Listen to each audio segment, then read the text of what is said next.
అందరికీ క్షణార్థులు. మీ తెలంగాణ పిల్ల వచ్చేసిందల్లా. ఇక ఇవాళ ముచ్చట్లు ఏమేమి ఉన్నాయో చూడాలి కదా.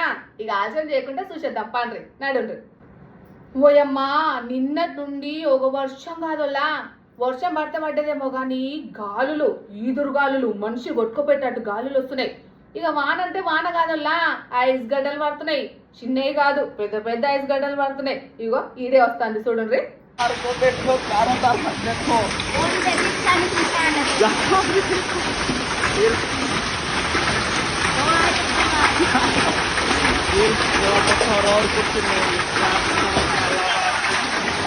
बहुत बड़ा बड़ा कर रहा है।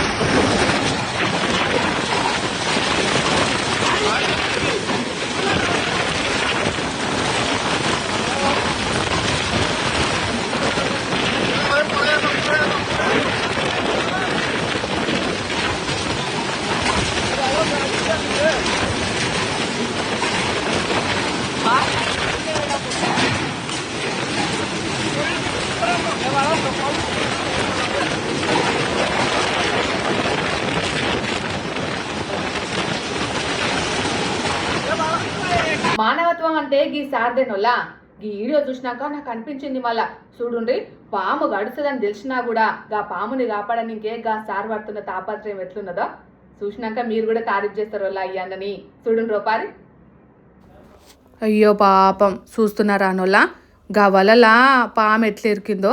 ఇరికిన పాముని తీయనికే అన్న కూడా ఎంత తనలాడుతున్నాడు చూడుండ్రి. పాము అయితే ఆయన కాలికే మొత్తం చుట్టుకున్నది. కత్తెరతోటి ఒక్కొక్కటి మెల్లమెల్లగా కత్తిరించుకుంటా దాన్ని తీయనికైతేనే బాగానే కష్టపడుతున్నాడు అన్న పాపం. కానీ తీసినాక కరుస్తేగట ఏంది పరిస్థితుల్లా.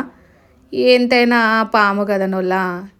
కానీ చూడుండ్రి ఎంత నిమ్మలంగా ఒక్కొక్క సైడ్ మెల్లగా తీస్తున్నాడు.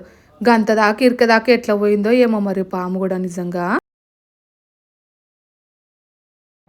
టెక్నాలజీ వాడట్లయితే మన ఇండియన్స్ కంటే ఎవరు తోపుగారోలా.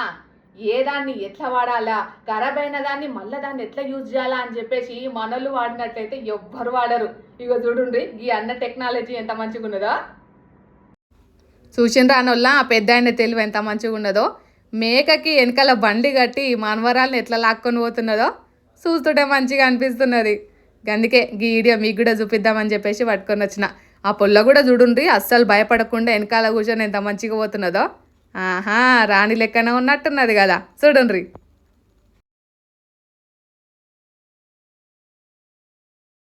మాయాదారి మైసమ్మో మైసమ్మ, మనం మైసారం పోదామే మైసమ్మ. ఏందల్లా ఇప్పుడు బోనాలు కూడా లేవు, మాయదారి మైసమ్మ అనుకుంటా బోనాల పాట పాడుతుంది మీనాచి అని అనుకుంటారులే. గీడే చూసినాక నాకు పాట పాడాలనిపించిందో. బోనాల పండుగ వచ్చినట్టే ఉన్నది మళ్ళా చూడుండ్రి. నా పేరే ఎల్లమ్మ, నేను జోగులాలమ్మో, ఆ జోడు గంటల్లా నేను జోలబోతినే, 6 గంటల్లా నన్ను అమ్మవారినే. చూడుండ్రోలా ఎంత మంచిగా బోనం ఎత్తుకొని పోతున్నదో ఆ పిల్ల. మస్తు అనిపిస్తున్నదిలే. ముందర ఇద్దరు డప్పు పట్టుకొని అబ్బా మస్తుగా ఉన్నది పోండ్రి. పోలీసులు ఎవరిని అరెస్ట్ చేస్తారంటే ఏం చెప్తారోలా? ఏం చెప్పుడేంటి? పోలీసు వాళ్ళు ఎవరిని అరెస్ట్ చేస్తారు? నేరాలు చేసేటోళ్ళని అరెస్ట్ చేస్తారు, బద్మాషు గాళ్ళని అరెస్ట్ చేస్తారు, చిల్లర గాళ్ళని అరెస్ట్ చేస్తుంటారు. నేరాలు చేసేటోళ్ళని, మళ్ళా చంపేటోళ్ళని, హత్యలు చేసేటోళ్ళని వీళ్ళందరినీ అరెస్ట్ చేస్తుంటారు మీనాక్షి అని అంటారు. అవు గాళ్ళందరినీ అరెస్ట్ చేస్తుంటారు. సరే గాలంటే మనుషులు అరెస్ట్ చేస్తారు ఓ లెక్కుంది. కానీ గిడ చైనా దేశంలా రోబోని అరెస్ట్ చేసిండ్రు. మరి గట్లెందుకు అరెస్ట్ చేసిండ్రో చూడండి మీరు కూడా.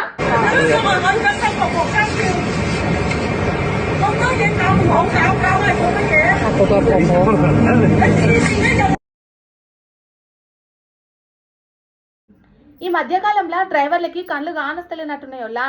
చూడండి రోజు రోజుకి గిట్ల తయారవుతున్నారు. మనుషులు ముందట అవుతున్నది కూడా కానస్తలేదు. అగో ఎట్లా గుద్దుకుంటా పోతున్నాడో. ఈ వీడియో చూడండి రోపారి.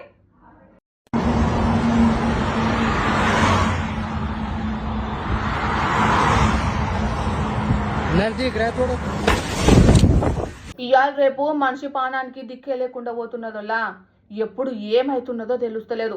మనిషి చూడనీకే మంచిగా ఉంటారు, నవ్వుకుంటుంటారు, అందరితోటి కలిసిమెలిసి మాట్లాడుతుంటారు. కొద్ది క్షణాలల్లో ఏమైపోతుందో తెలియదు. ఇగో గీడ కూడా గట్లనే అయిందోలా. ఒక అక్క దావత్కి పోయింది.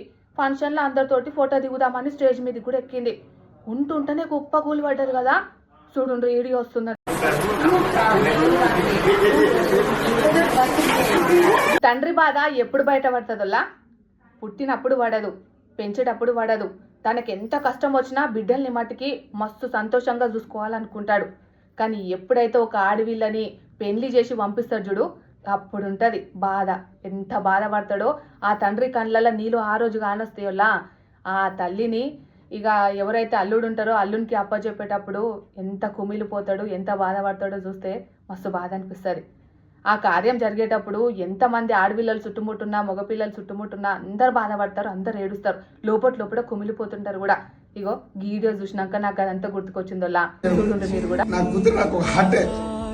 నేను ఎందుకంటే చాలా కష్టం వచ్చి నా కూతురుని ఈ స్థాయికి తీసుకొచ్చుకున్నారు. తండ్రిలాగైనా ఏ లెక్కన ఏ ప్రేమలాగైనా కానీ ఆ పాప తెలిసి తనకి ఎన్ని ప్రాబ్లంగా మాట్లాడినా అన్ని అనుగుణంగా మార్చుకొని నీ సంవత్సరాన్ని నువ్వు ఫ్యామిలీని ఏరుకుంటూ నీ సంవత్సరాన్ని నువ్వు డెవలప్ చేసుకుంటూ బాగా ముందుకు సాగాలని సాక్షాత్తు భగవంతుని కోరుకుంటూ ఈ సందర్భంలో ఈ సాయంకాలం సమయంలో నీ అరిచేతలు పెడుతున్నాను. ఈ రోజు వరకు కూడా, ఎందుకంటే ఇప్పటి వరకు కూడా నేను నా కూతురు నాకు హార్టే. నేను ఎందుకంటే చాలా కష్టం వచ్చి నా కూతురుని ఈ స్థాయికి తీసుకొచ్చుకున్నారు. నాకు చాలా అందుకే చెప్తున్నాను. నీకే ఒకటి ఇంకోటి కొన్నాను. నా కూతురంతా నిన్ను కూడా ఆ విధంగా చూసుకునే బాధ్యత నాకు ఉంది. ఇంకా కొమ్మ సాపాపన్నగా నువ్వు సర్దుకొని అన్ని నువ్వే రూట్లో తీసుకోవాలి తప్పది. ఎందుకంటే నేను చాలా కష్టం నుంచి వచ్చి స్థాయికి మీ చేతిలో పెడతానండి పాపని. ఈ పాపనిగా బిడ్డ అనుకుంటారో కోడలు అనుకుంటారో మీరు ఎలా అనుకుంటారో కానీ మూర్ఛ బలంలో పెట్టినప్పుడే మీ పేరు బలం మారిపోయింది కాబట్టి ఓకేనా.